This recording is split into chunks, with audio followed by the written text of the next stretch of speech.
14 परिवार। मैं जेकब के पास जाकर बैठ गया। मेरी आंखें जंगल में दूसरे वेयरवुल्फ को ढूंढ रही थीं।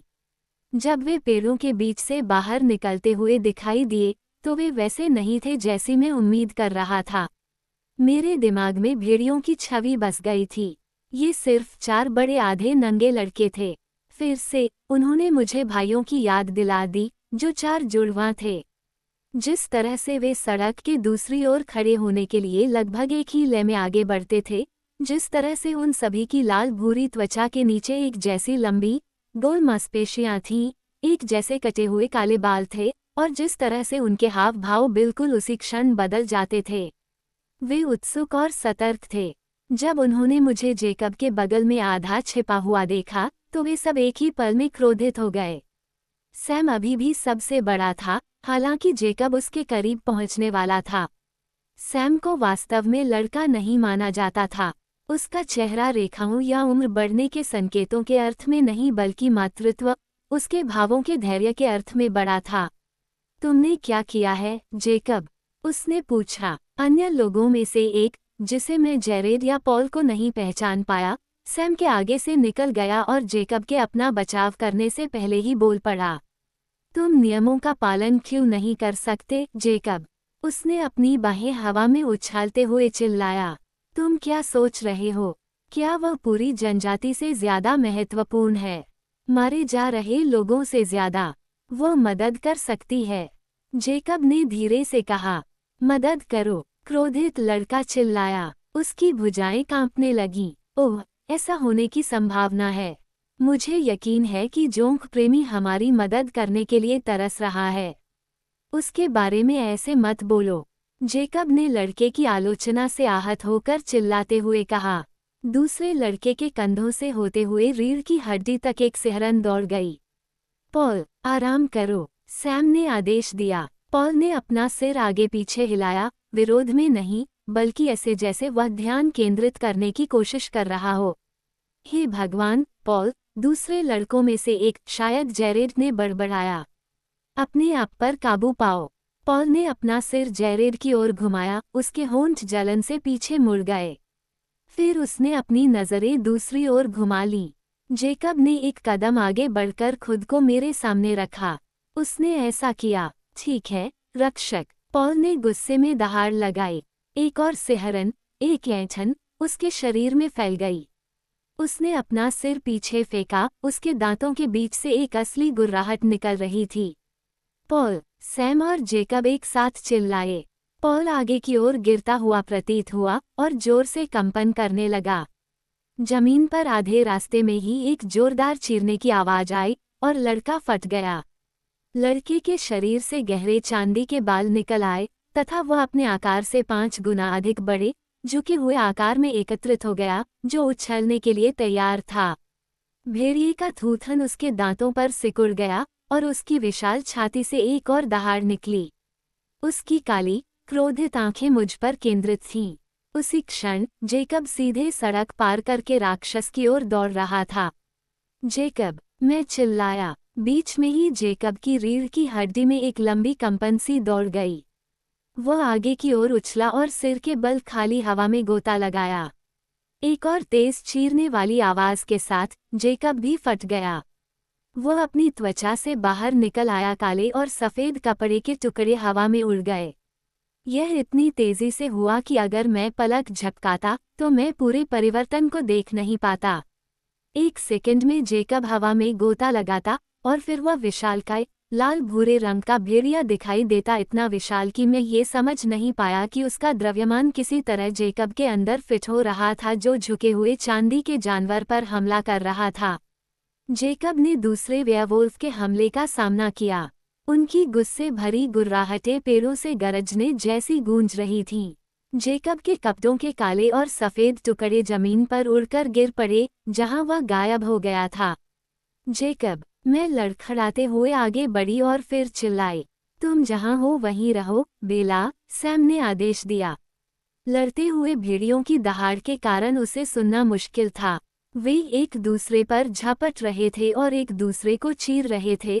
उनके तीखे दांत एक दूसरे के गले की ओर चमक रहे थे। जेकब भेड़िए का पलड़ा भारी लग रहा था। वह दूसरे भेड़िए से दिखने में बड़ा था और ऐसा लग रहा था कि वह भी ज्यादा ताकतवर था। उसने बार बार भूरे भेड़िए पर अपना कंधा मारा, जिससे वह पेड़ों की ओर वापस गिर गया। उसे एमिली के पास ले जाओ, सैम ने अन्य लड़कों की ओर चिल्लाते हुए कहा, जो संघर्ष देख रहे थे। वह भावविभोर हो गया। जेकब ने भूरे भेड़िए को सड़क से सफलतापूर्वक धकेल दिया था और वे जंगल में गायब हो रहे थे, हालांकि उनके गुर्राने की आवाज अभी भी तेज थी। सैम उनके पीछे भागा, रास्ते में अपने जूते उतार दिए। जैसे ही वह पेड़ों में घुसा, वह सिर से पैर तक कांप रहा था। दूर तक गुर्राहट और चटकने की आवाज धीमी होती जा रही थी। अचानक आवाज बंद हो गई और सड़क पर एकदम सन्नाटा छा गया। उनमें से एक लड़का हंसने लगा। मैं उसकी ओर देखने लगी। मेरी बड़ी बड़ी आंखें जम गई थीं, जैसे मैं उन्हें झपका भी न सकूं। होए मेरी अभिव्यक्ति पर हंस रहा था। ठीक है, कुछ ऐसा है जो आप हर दिन नहीं देखते हैं, उसने हंसते हुए कहा। उसका चेहरा दूसरों की तुलना में थोड़ा परिचित और पतला था। एम्ब्री कॉल मैं करता हूँ, दूसरा लड़का जेरेड बड़बड़ाया। हर एक दिन। ओह, पॉल हर दिन अपना आपा नहीं खोता, एम्ब्री ने असहमति जताते हुए कहा, फिर भी मुस्कुरा रहा था। शायद 3 में से 2 बार। जेरेड ने रुककर जमीन से कुछ सफेद चीज उठाई। उसने उसे एम्ब्री की तरफ बढ़ाया। वो उसके हाथ से लटक रही थी, पूरी तरह से फटे हुए। जेरेड ने कहा। बिली ने कहा कि यह आखिरी जोड़ी है जो वो खरीद सकता है। लगता है जेकब अब नंगे पैर चल रहा होगा। एम्ब्री ने एक सफेद स्नीकर उठाते हुए कहा, ये बच गया। जैक उछल सकता है, उसने हंसते हुए कहा। जेरेड ने गंदगी से कपड़े के अलग अलग टुकड़े इकट्ठा करना शुरू कर दिया। सैम के जूते ले आओ, क्या तुम? बाकी सब कचरे में जा रहा है। एम्ब्री ने जूते पकड़े और फिर दौड़ते हुए उन पेड़ों की तरफ चला गया जहां सैम गायब हो गया था। वो कुछ ही सेकंड में वापस आ गया और उसकी बांह पर कटी हुई जीन्स की एक जोड़ी लटकी हुई थी। जेरेड ने जेकब और पॉल के फटे हुए कपड़ों को इकट्ठा किया और उन्हें एक गेंद में लपेट दिया। अचानक उसे मेरी याद आ गई। उसने मेरी ओर ध्यान से देखा और आकलन किया। अरे, तुम बेहोश तो नहीं हो जाओगी या उल्टी तो नहीं कर दोगी? उसने पूछा। मुझे ऐसा नहीं लगता, मैंने हौंफते हुए कहा। तुम इतने अच्छे नहीं लग रहे हो। शायद तुम्हें बैठ जाना चाहिए। ठीक है, मैंने बुदबुदाया। एक ही सुबह में दूसरी बार मैंने अपना सिर घुटनों के बीच रख लिया। जैक को हमें चेतावनी देनी चाहिए थी, एम्ब्री ने शिकायत की। उसे अपनी गर्लफ्रेंड को इसमें नहीं लाना चाहिए था। उसने क्या उम्मीद की थी? अच्छा, अब भेड़िया बाहर आ गया है। एम्ब्री ने आह भरी। बहुत बढ़िया, जैक। मैंने अपना सिर उठाया और उन दोनों लड़कों को घूरने लगा जो इस सब को बहुत हल्के में ले रहे थे। क्या तुम्हें उनकी बिल्कुल भी चिंता नहीं है? मैंने पूछा। एम्ब्री ने आश्चर्य से एक बार पलकें झपकाईं। चिंतित? क्यों? वे एक दूसरे को चोट पहुंचा सकते हैं। एम्ब्री और जेरेड ठहाका मारकर हंस पड़े। मुझे उम्मीद है कि पॉल को उसका मुंहतोड़ जवाब मिलेगा, जेरेड ने कहा। उसे सबक सिखाओ। मैं ब्लांच हो गया। हाँ, ठीक है। एम्ब्री ने असहमति जताई। क्या तुमने जैक को देखा? सैम भी इस तरह से अचानक नहीं बदल सकता था। उसने पॉल को अपना आपा खोते हुए देखा और उसे हमला करने में क्या आधा सेकंड लगा। लड़के के पास एक उपहार है। पॉल लंबे समय से लड़ रहा है। मैं आपसे $10 की शर्त लगा सकता हूं कि वो निशान छोड़ जाएगा। आप सही कह रहे हैं। जैक एक स्वाभाविक व्यक्ति है। पॉल के पास कोई प्रार्थना नहीं है। उन्होंने मुस्कुराते हुए हाथ मिलाया। मैंने उनकी बेपरवाही से खुद को सांत्वना देने की कोशिश की, लेकिन मैं अपने दिमाग से लड़ते हुए वेयरवुल्फ की क्रूर छवि को नहीं निकाल पाया। मेरा पेट अकड़ गया, दर्द और खालीपन। मेरा सिर चिंता से दर्द कर रहा था। चलो एमिली से मिलते हैं। तुम्हें पता है कि उसके पास खाना तैयार होगा। एम्ब्री ने मेरी तरफ देखा। क्या तुम हमें साथ ले जाओगे? कोई बात नहीं, मैंने घुटन महसूस करते हुए कहा। जेरेड ने एक भौं उठाई। शायद तुम्हें गाड़ी चलानी चाहिए, एम्ब्री। उसे अभी भी ऐसा लग रहा है कि उसे उल्टी हो सकती है। अच्छा विचार है। चाबियां कहाँ हैं? एम्ब्री ने मुझसे पूछा। प्रज्वलन। एम्ब्री ने यात्री की तरफ का दरवाजा खोला। अंदर जाओ, उसने प्रसन्नतापूर्वक कहा और मुझे खींचकर ऊपर ले गया।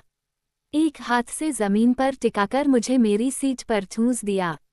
उसने उपलब्ध जगह का मूल्यांकन किया। तुम्हें पीछे की सीट पर बैठना होगा, उसने जैरेड से कहा। कोई बात नहीं, मेरा पेट कमजोर है। जब वह फूंकेगी तो मैं वहां नहीं रहना चाहूंगा। मुझे यकीन है कि वो उससे भी ज्यादा मजबूत है। वह पिशाचों के साथ भागती है। $5, जैरेड ने पूछा। ठीक है, मुझे आपका पैसा इस तरह लेते हुए अपराध बोध हो रहा है। एम्ब्री अंदर गया और इंजन चालू कर दिया, जबकि जैरेड फुर्ती से बिस्तर पर कूद गया। जैसे ही उसका दरवाजा बंद हुआ, एम्ब्री ने मुझसे कहा, उल्टी मत करना, ठीक है? मेरे पास सिर्फ 10 हैं, और अगर पॉल ने जेकब को अपने दांत गड़ा दिए। ठीक है, मैंने फुसफुसाया। एम्ब्री हमें वापस गांव की ओर ले गया। अरे, जैक ने निषेधाज्ञा को कैसे दरकिनार कर दिया। क्या? अरे, आदेश। तुम्हें पता है, राज ना खोलना। उसने तुम्हें इसके बारे में कैसे बताया? ओह, मैंने कहा, मुझे याद आया कि जेकब ने कल रात मुझे सच बताने की कोशिश की थी। उसने ऐसा नहीं किया। मेरा अनुमान सही था। एम्ब्री ने आश्चर्यचकित होकर अपने होंठ सिकुड़े। लगता है ये काम करेगा। हम कहाँ जा रहे हैं? मैंने पूछा। एमिली का घर। वह सैम की गर्लफ्रेंड है। नहीं, मंगेतर, अब मुझे लगता है सैम द्वारा उन्हें जो कुछ हुआ उसके लिए ये सब देने के बाद वे हमसे वहीं मिलेंगे। और पॉल और जैक कुछ नए कपड़े ढूंढने के बाद, अगर पॉल के पास कुछ बचे भी हों। क्या एमिली को इसके बारे में पता है? हाँ, और अरे, उससे घूरो मत। ये सैम को परेशान करता है। मैंने उस पर भौहें सिकोड़ी। मैं क्यों घूरूंगा? एम्ब्री असहज लग रहा था। जैसा कि आपने अभी देखा, वेयरवुल्फ के आसपास घूमने के अपने जोखिम हैं। उसने जल्दी से विषय बदल दिया। अरे, क्या तुम घास के मैदान में काले बालों वाले खून चूसने वाले के साथ पूरी बात से सहमत हो? ऐसा नहीं लग रहा था कि वह तुम्हारा दोस्त था, लेकिन एम्ब्री ने कंधे उचका दिए। नहीं, वो मेरा दोस्त नहीं था। यह अच्छी बात है। हम कुछ भी शुरू नहीं करना चाहते थे, संधि तोड़ना नहीं चाहते थे, आप जानते हैं। ओह, हाँ, जैक ने मुझे एक बार संधि के बारे में बताया था, बहुत समय पहले। लॉरेंट को मारने से संधि क्यों टूटेगी? लॉरेंट, उसने नाक सिकुड़ते हुए दोहराया, जैसे उसे आश्चर्य हो रहा हो कि पिशाच का नाम क्या था। खैर, तकनीकी रूप से हम कलन के अधिकार क्षेत्र में थे। हमें उनमें से किसी पर भी, कम से कम कलन परिवार पर, तब तक हमला करने की अनुमति नहीं है जब तक कि वे पहले संधि न तोड़ दें। हमें नहीं पता था कि काले बालों वाला उनका कोई रिश्तेदार था या कुछ और। ऐसा लग रहा था कि आप उसे जानते थे। वे संधि को कैसे तोड़ेंगे अगर वे किसी इंसान को काट लें? जैक इस बात को इतना आगे बढ़ने देने के विचार के पक्ष में नहीं था। ओह, धन्यवाद। मुझे खुशी है कि आपने इंतजार नहीं किया। हमारी खुशी। ऐसा लग रहा था जैसे वह सचमुच यही कह रहा था। एम्ब्री ने हाईवे पर सबसे पूर्वी घर के पास से गाड़ी चलाई और फिर एक संकरी कच्ची सड़क पर मुड़ गया। आपका ट्रक धीमा है, उसने कहा। क्षमा मांगना। गली के अंत में एक छोटा सा घर था जो कभी भूरे रंग का था। पुराने नीले दरवाजे के बगल में सिर्फ एक संकरी खिड़की थी, लेकिन उसके नीचे खिड़की का बक्सा चमकीले नारंगी और पीले रंग के मैरीगोल्ड से भरा हुआ था, जिससे पूरी जगह एक खुशनुमा नज़ारा दे रही थी। एम्ब्री ने ट्रक का दरवाज़ा खोला और सांस ली। एमिली खाना बना रही है। जैरेड ट्रक के पिछले हिस्से से कूदकर दरवाजे की ओर बढ़ा, लेकिन एम्ब्री ने उसे एक हाथ उसकी छाती पर रखकर रोक दिया। उसने मेरी तरफ अर्थपूर्ण नज़र से देखा और अपना गला साफ किया। मेरे पास बटुआ नहीं है, जैरेड ने कहा। कोई बात नहीं, मैं नहीं भूलूंगा। वे एक सीढ़ी चढ़कर बिना खटखटाए घर में घुस गए। मैं भी डरते डरते उनके पीछे पीछे चला गया। बिली के घर की तरह सामने का कमरा भी ज्यादातर रसोई था। साटन जैसी तांबे जैसी त्वचा और लंबे, सीधे, कौवे जैसे काले बालों वाली एक युवती सिंक के पास काउंटर पर खड़ी थी। एक टिन से बड़े बड़े मफिन निकालकर उन्हें एक पेपर प्लेट पर रख रही थी। एक सेकंड के लिए मुझे लगा कि एम्ब्री ने मुझे घूरने से मना किया था क्योंकि वह लड़की बहुत खूबसूरत थी। और फिर उसने मधुर आवाज में पूछा, क्या आप लोग भूखे हैं? और वह हमारी ओर मुड़ी, उसके आधे चेहरे पर मुस्कान थी। उसके चेहरे के दाहिने हिस्से पर हेयरलाइन से लेकर थोड़ी तक 3 मोटी, लाल लकीरें थीं, जो गहरे रंग की थीं, हालांकि वे लंबे समय से ठीक हो चुकी थीं। एक लकीर उसकी काली, बादाम के आकार की दाहिनी आंख के कोने को नीचे खींच रही थी, दूसरी लकीर उसके मुंह के दाहिने हिस्से को मोड़कर स्थायी रूप से मुंह बना रही थी। एम्ब्री की चेतावनी के लिए आभारी हूँ। मैंने जल्दी से अपनी नज़र उसके हाथों में रखे मफिन पर घुमाई। उनमें से बहुत अच्छी खुशबू आ रही थी, ताज़ी ब्लूबेरी की तरह। ओह, एमिली ने आश्चर्य से कहा, ये कौन है? मैंने ऊपर देखा और उसके चेहरे के बाएं आधे हिस्से पर ध्यान केंद्रित करने की कोशिश की। बेला स्वान, जेरेड ने कंधे उचकाते हुए उससे कहा। जाहिर है, मैं पहले भी बातचीत का विषय रहा हूँ। और कौन? एमिली ने धीरे से कहा, इसे जेकब पर छोड़ दो कि वह कोई रास्ता निकाले। उसने मेरी तरफ देखा और उसके खूबसूरत चेहरे का आधा हिस्सा भी दोस्ताना नहीं था। तो, तुम वैम्पायर लड़की हो? मैंने सख्त होकर कहा, हाँ। क्या तुम भेड़िया लड़की हो? वह हंसी, जैसे एम्ब्री और जेरेड हंसे। उसके चेहरे का बायां हिस्सा गर्म हो गया। मुझे लगता है कि मैं हूँ। वह जेरेड की ओर मुड़ी। सैम कहाँ है? बेला ने आज सुबह पॉल को आश्चर्यचकित कर दिया।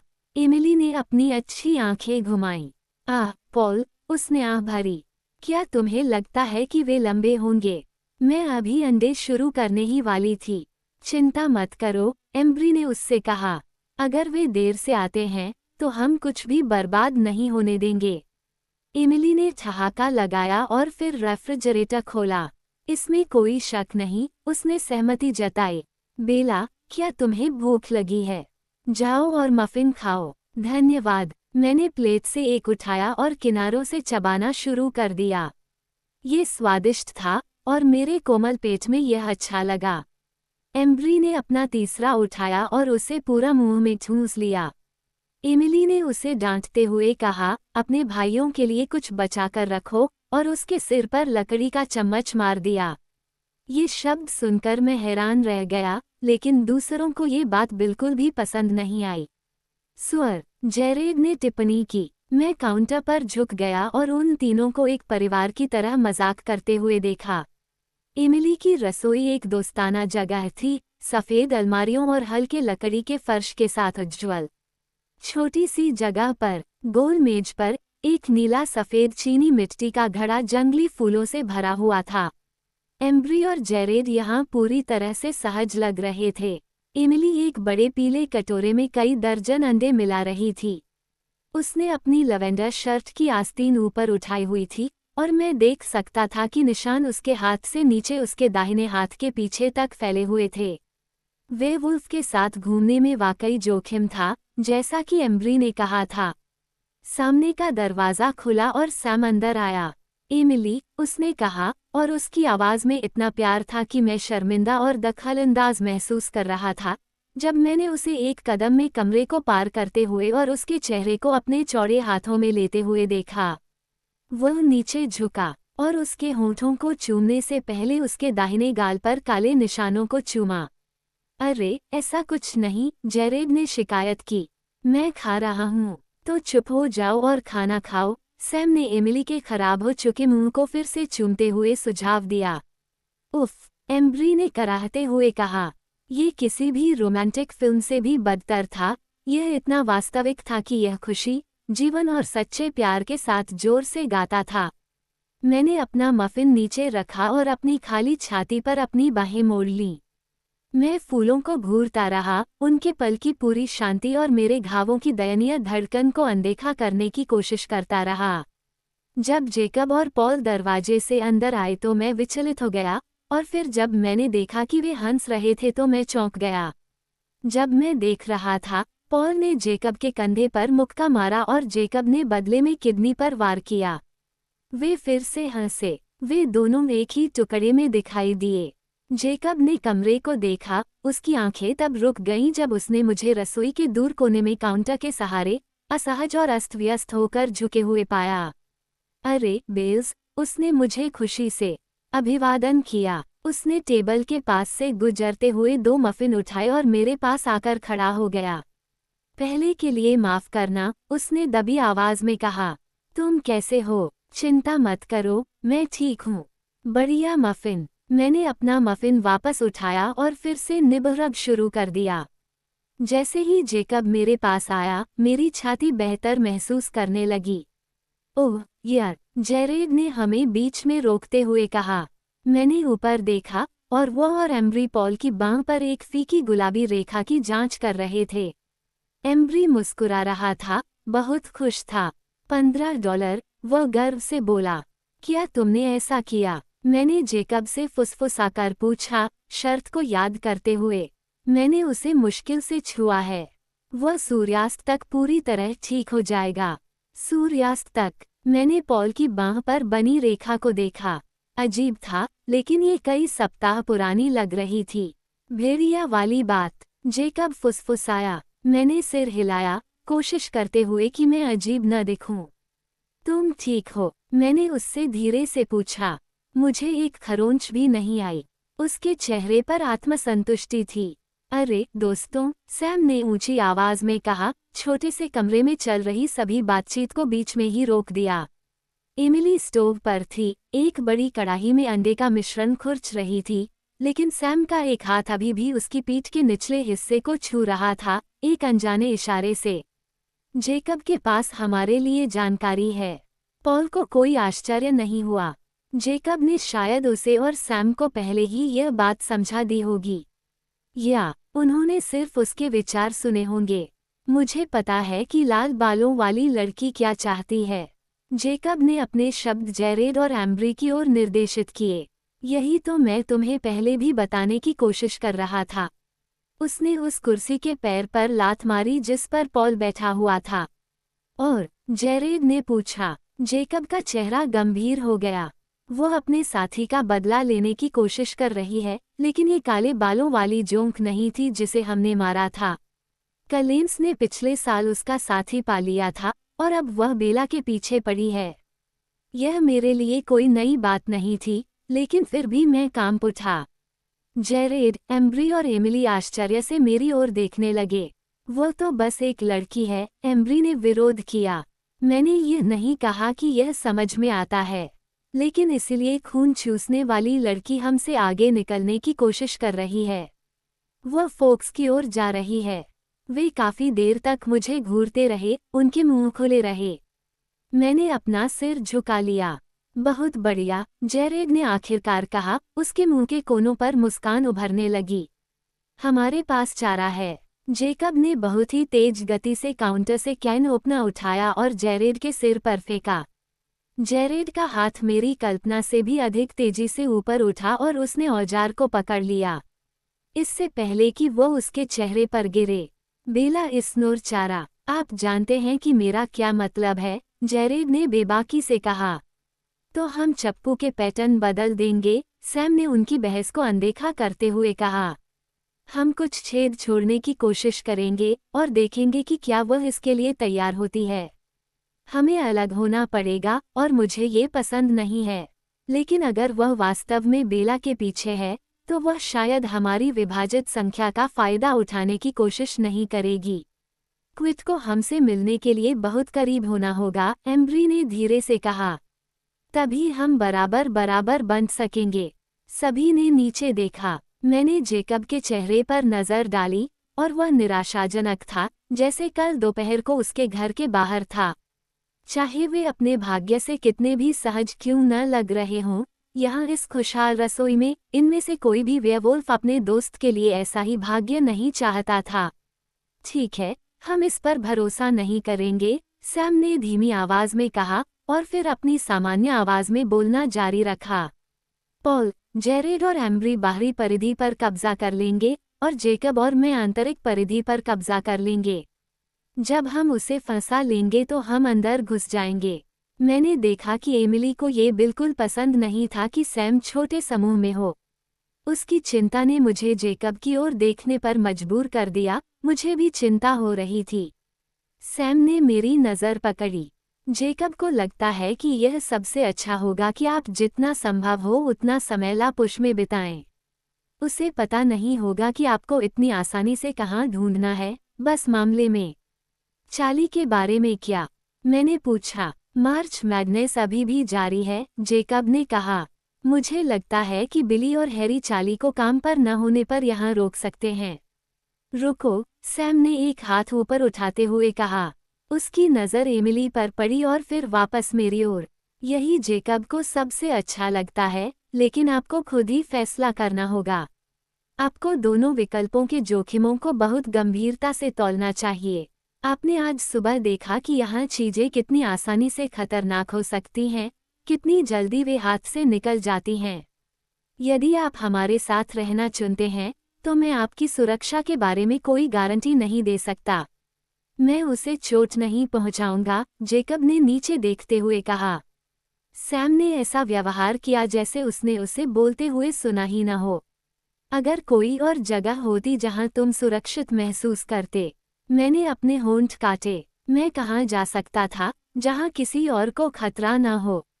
मैं रेनी को इसमें शामिल करने के विचार से फिर से पीछे हट गया, उसे अपने लक्ष्य के घेरे में खींचना। मैं विक्टोरिया को कहीं और नहीं ले जाना चाहता। मैंने फुसफुसाया। सैम ने सिर हिलाया। ये सच है। उसे यहाँ रखना बेहतर है, जहाँ हम इसे खत्म कर सकते हैं। मैं झेप गया। मैं नहीं चाहता था कि जेकब या उनमें से कोई भी विक्टोरिया को खत्म करने की कोशिश करे। मैंने जैक के चेहरे पर नज़र डाली। वह शांत था, लगभग वैसा ही जैसा मैंने भेड़िए वाली बात शुरू होने से पहले याद किया था, और पिशाचों का शिकार करने के विचार से बिल्कुल बेपरवाह था। आप सावधान रहेंगे, है न? मैंने पूछा। मेरे गले में एक गांठ सी महसूस हुई। लड़के खुशी से चिल्लाने लगे। एमिली को छोड़कर सभी मुझ पर हंसे। उसने मेरी आंखों से आंखें मिलाईं और मैं अचानक उसकी विकृति के पीछे की समरूपता को देख सकता था। उसका चेहरा अभी भी सुंदर था और मेरी तुलना में कहीं ज्यादा चिंता से भरा हुआ था। मुझे अपनी नज़रें दूसरी ओर मोड़नी पड़ी, इससे पहले कि उस चिंता के पीछे छिपा प्यार मुझे फिर से पीड़ा पहुंचाए। खाना तैयार है, उसने तब घोषणा की, और रणनीतिक बातचीत इतिहास बन गई। लड़के जल्दी से मेज को घेरने के लिए दौड़े, जो छोटी लग रही थी और उनके द्वारा कुचले जाने का खतरा था, और एमिली द्वारा उनके बीच रखे गए अंडे के बुफे आकार के पैन को रिकॉर्ड समय में खा गए। एमिली ने मेज पर मच्छी अफरा तफरी से बचते हुए मेरी तरह काउंटर पर झुककर खाना खाया और उन्हें स्नेह भरी आंखों से देखा। उसके हाव भाव से साफ पता चल रहा था कि यह उसका परिवार था। कुल मिलाकर ये बिल्कुल वैसा नहीं था जैसा मैं वेयरवुल्फ के एक समूह से उम्मीद कर रहा था। मैंने पूरा दिन लापुश में बिताया, ज्यादातर समय बिली के घर में। उसने चाली के फोन और स्टेशन पर एक संदेश छोड़ा, और चाली रात के खाने के समय 2 पिज्ज़ा लेकर आया। यह अच्छा था कि वह 2 बड़े पिज्ज़ा लेकर आया, जेकब ने एक अकेले ही खा लिया। मैंने देखा कि चाली पूरी रात हम दोनों को संदिग्ध नज़रों से देखता रहा, खास तौर पर बहुत बदल चुके जेकब को। उसने बालों के बारे में पूछा। जेकब ने कंधे उचकाकर कहा कि यह ज्यादा सुविधाजनक है। मुझे पता था कि जैसे ही चाली और मैं घर की ओर चले गए, जेकब भेड़िए की तरह इधर उधर भागने लगेगा, जैसा कि वह पूरे दिन में बीच बीच में करता रहा था। वह और उसके भाई लगातार निगरानी करते रहे, विक्टोरिया के लौटने के किसी संकेत की तलाश में। लेकिन चूंकि उन्होंने उसे कल रात हॉट स्प्रिंग्स से भगा दिया था, जेकब के अनुसार उसे आधे रास्ते तक कनाडा तक खदेड़ दिया था, इसलिए उसने अभी तक एक और हमला नहीं किया था। मुझे बिल्कुल भी उम्मीद नहीं थी कि वह हार मान लेगी। मेरी किस्मत ऐसी नहीं थी। रात्रि भोजन के बाद जेकब मुझे ट्रक तक ले गया और खिड़की के पास खड़ा होकर चाली के पहले चले जाने का इंतजार करने लगा। आज रात डरो मत, जेकब ने कहा, जबकि चाली ने सीट बेल्ट में परेशानी होने का नाटक किया। हम बाहर खड़े होकर देखेंगे। मैं अपने बारे में चिंता नहीं करूंगा। मैंने वादा किया। तुम मूर्ख हो। पिशाचों का शिकार करना मजेदार है। यह इस पूरी गड़बड़ी का सबसे अच्छा हिस्सा है।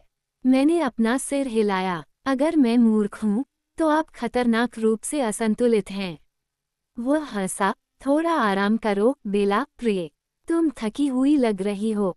मैं कोशिश करूंगा, चार्ली ने अधीरता से अपना हॉर्न बजाया। कल मिलते हैं, जेकब ने कहा। सबसे पहले नीचे आ जाओ। मैं करूंगा। चार्ली मेरे पीछे घर आ गया।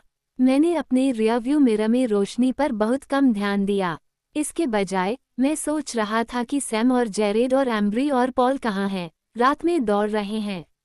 मुझे आश्चर्य हुआ कि क्या जेकब अभी तक उनके साथ शामिल हो गया है। जब हम घर पहुंचे तो मैं जल्दी से सीढ़ियों की ओर भागा, लेकिन चार्ली मेरे ठीक पीछे था। क्या हो रहा है बेला? इससे पहले कि मैं भाग पाती, उसने पूछा। मुझे लगा कि जेकब किसी गिरोह का हिस्सा है और तुम दोनों लड़ रहे हो। हमने बनाया। और गिरोह? मुझे नहीं पता कि किशोर लड़कों को कौन समझ सकता है। वे एक रहस्य हैं। लेकिन मैं सैमुअली और उसकी मंगेतर एमिली से मिला। वे मुझे बहुत अच्छे लगे। मैंने कंधे उचका दिए। ये सब गलतफहमी की वजह से हुआ होगा। उसका चेहरा बदल गया। मैंने नहीं सुना था कि उसने और एमिली ने इसे आधिकारिक बना दिया है। यह अच्छी बात है। बेचारी लड़की, क्या तुम्हें पता है उसके साथ क्या हुआ? उत्तर में, सैल्मन स्पॉनिंग सीजन के दौरान एक भालू द्वारा हमला किया गया भयानक दुर्घटना। यह अब से 1 साल पहले की बात है। मैंने सुना है कि सैम वास्तव में इस बात से बहुत परेशान था। ये भयानक है, मैंने दोहराया। 1 साल से भी ज्यादा पहले। मुझे लगता है कि इसका मतलब ये हुआ होगा कि यह तब हुआ था जब लापुश में सिर्फ एक वेयरवुल्फ था। मैं ये सोचकर कांप उठा कि सैम को हर बार एमिली के चेहरे को देखकर कैसा महसूस होता होगा। उस रात मैं दिन भर की घटनाओं को समझने की कोशिश में बहुत देर तक जागता रहा। मैंने अपने तरीके से काम किया।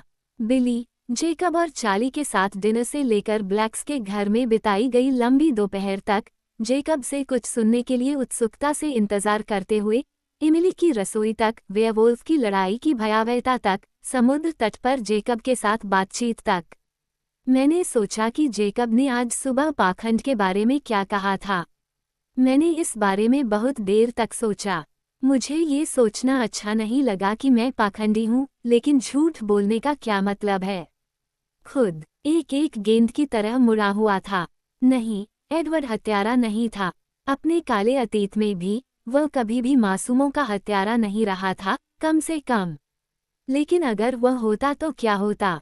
क्या होता अगर, जब से मैं उसे जानता था, वह किसी भी दूसरे पिशाच की तरह ही होता?